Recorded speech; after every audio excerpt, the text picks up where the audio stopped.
എന്തിനാണ് പൗരോഹിത്യം എന്നൊക്കെയുള്ള ചോദ്യം പലപ്പോഴും നമ്മുടെ പുതുതലമുറയുടെ മനസ്സിലെങ്കിലും ഉണ്ടാകാൻ സാധ്യതയുള്ള കാലമാണിത്. എന്തിനാണ് പൗരോഹിത്യം എന്ന് ചോദിച്ചാൽ അതിന് എന്തിനാണ് സഭ എന്ന ചോദ്യത്തിന് നമ്മൾ ഉത്തരം കണ്ടെത്തണം. എന്തിനാണ് സഭയെന്ന് ചോദിക്കുമ്പോൾ ഈശോ നമുക്കായിട്ട് നേടിത്തന്ന രക്ഷ എന്തായിരുന്നു എന്ന് നമ്മൾ തിരിച്ചറിയണം. നമുക്കറിയാം, നമ്മൾ ഓരോരുത്തരും കർത്താവിൻ്റെ രക്ഷയിൽ പങ്കുപറ്റുന്നവരാണ്. നമ്മുടെ ജീവിത ലക്ഷ്യം തന്നെ സ്വർഗീയമായ രക്ഷയാണ്. നിത്യജീവൻ അവകാശപ്പെടുത്താൻ നമ്മൾ ആഗ്രഹിക്കുകയും പ്രാർത്ഥിക്കുകയും ചെയ്യും. ഈ രക്ഷയ്ക്ക് 3 ഘട്ടങ്ങൾ ഉള്ളതായിട്ട് നമുക്ക് വചനത്തിൽ കാണാൻ സാധിക്കും. ഒന്നാമത്തേത് നീതീകരണമാണ്. ഈശോ മിശിഹായിലൂടെ നമ്മളെല്ലാം നീതീകരിക്കപ്പെട്ടു. രണ്ടാമത്തേത് സഭയുടെ കാലഘട്ടമാണ്, വിശുദ്ധീകരണം. കൂദാശകളിലൂടെ നമ്മൾ വിശുദ്ധീകരിക്കപ്പെട്ടുകൊണ്ടിരിക്കുകയാണ്. ഇതിൻ്റെ രണ്ടിൻ്റെയും ലക്ഷ്യം 3-ാമത്തെ ഘട്ടമാണ്, മഹത്വീകരണം. സ്വർഗത്തിൽ പിതാവായ ദൈവത്തെ മുഖാമുഖം കാണുന്ന അനുഭവം. നമ്മുടെ കർത്താവ് മനുഷ്യ രൂപമെടുത്ത് മനുഷ്യാവതാരം ചെയ്ത് ഏതാണ്ട് 33 വർഷം ഈ ലോകത്തിൽ ജീവിച്ച് 3 വർഷം പരസ്യ ജീവിതം നയിച്ച് ആ പരസ്യ ജീവിതത്തിന്റെ ഒടുവിൽ നമ്മുടെ എല്ലാം പാപങ്ങൾ ഏറ്റെടുത്ത് നമുക്ക് വേണ്ടി അവൻ പാപമായി മാറി എന്ന് ശ്രീഹ പറയുന്നിടത്തോളം നമ്മുടെ പാപങ്ങളുടെ ശിക്ഷകളൊക്കെ സ്വയം ഏറ്റെടുത്ത് അവിടുന്ന് കുരിശിൽ യാഗമായി.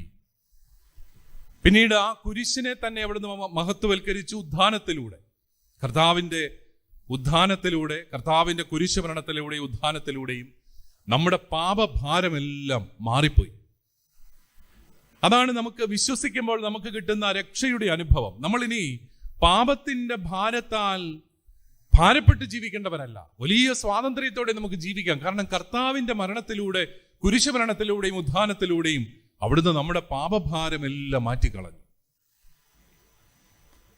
ഇനി എന്താണ്? ഇനി റോമാലേഖനം 8-ാമത്തെ അധ്യായത്തിൽ പറയുന്നത് പോലെ നമ്മൾ അവനോട് ഐക്യപ്പെടുക. ഈശോയോട് ഐക്യപ്പെടുന്നവർക്ക് ശിക്ഷാവിധിയില്ല. ഈ ഐക്യപ്പെടലിന്റെ കാലഘട്ടമാണ് സഭയുടെ കാലഘട്ടം, വിശുദ്ധീകരണത്തിന്റെ കാലഘട്ടം.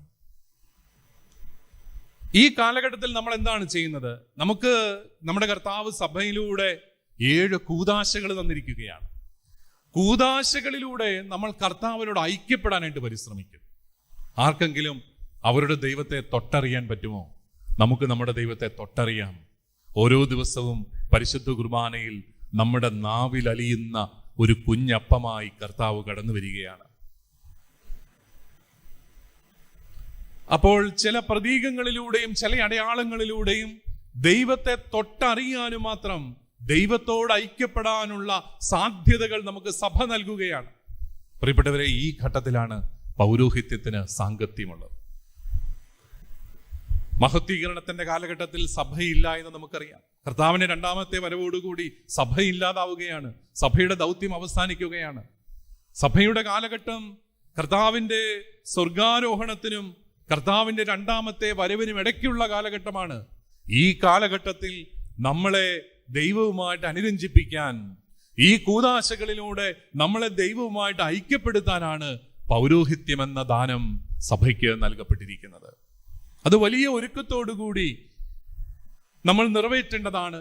അത് ആഗ്രഹിച്ചാൽ നമുക്ക് കിട്ടുന്ന ഒന്നല്ല. ദൈവം ചിലരെ തിരഞ്ഞെടുക്കുകയാണ്. അവരാഗ്രഹിച്ചില്ലെങ്കിലും കർത്താവ് അവരെ പിടികൂടുകയാണ്. അതാണ് പൗരോഹിത്യത്തിന്റെ പ്രത്യേകത. അങ്ങനെ തിരഞ്ഞെടുക്കപ്പെടുന്നവര് അവരുടെ ജീവിതം തന്നെ സമർപ്പിച്ച് കർത്താവിൻ്റെ ശിഷ്യത്വത്തിലേക്ക് കടന്നു വന്ന് കർത്താവിനെ ജനത്തിന് നൽകുകയാണ്. കർത്താവിൻ്റെ മരണോദ്ധാനങ്ങളിലൂടെ നീതീകരിക്കപ്പെട്ടവരായ നാം രക്ഷകന്റെ സാരൂപ്യത്തിലേക്ക് പരിശുദ്ധാത്മാവിന്റെ പ്രവർത്തനം വഴി നിരന്തരമായി വളരുന്ന അനുഭവമാണ് വിശുദ്ധീകരണം എന്ന് പറയുന്നത്. അവിടെയാണ് സഭയ്ക്ക് പ്രസക്തിയുള്ളതെന്ന് നമ്മൾ തിരിച്ചറിയണം. എന്തുകൊണ്ടാണ് നമ്മൾ പള്ളിയിൽ പോകേണ്ടത് എന്നൊക്കെ ചോദിച്ചാൽ, വീട്ടിലിരുന്ന് കുർബാന കണ്ടാൽ പോരെ? കോവിഡ് കാലത്ത് നമ്മൾ വീട്ടിലിരുന്നാണല്ലോ കുർബാനയിൽ പങ്കെടുത്തത് എന്നൊക്കെ ചോദിക്കുമ്പോൾ നമുക്കുള്ള ഉത്തരം, നമ്മുടെ കത്തോലിക്ക വിശ്വാസമനുസരിച്ച് രക്ഷയ്ക്ക് കൂദാശകൾ ആവശ്യമാണ്. കൂദാശകളിലൂടെയാണ് നമ്മൾ രക്ഷിക്കപ്പെടുന്നത്.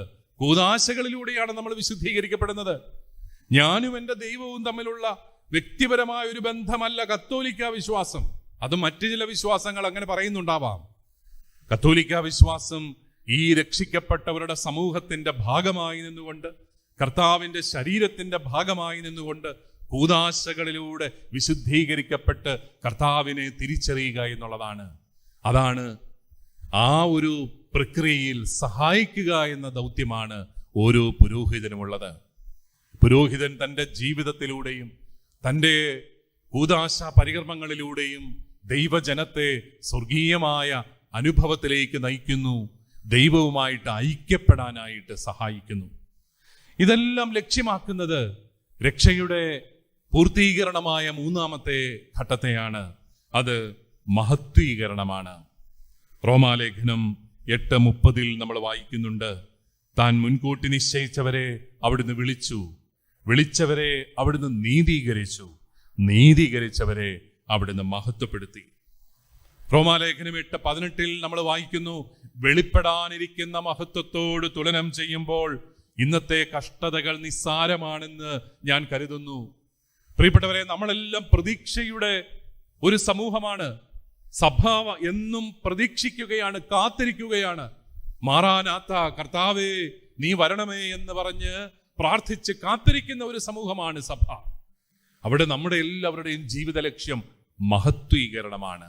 ആ സ്വർഗീയമായ മഹത്വത്തിലേക്ക് നമ്മളെ നയിക്കാൻ നമ്മൾ ഓരോരുത്തരും വിശുദ്ധീകരിക്കപ്പെടണം.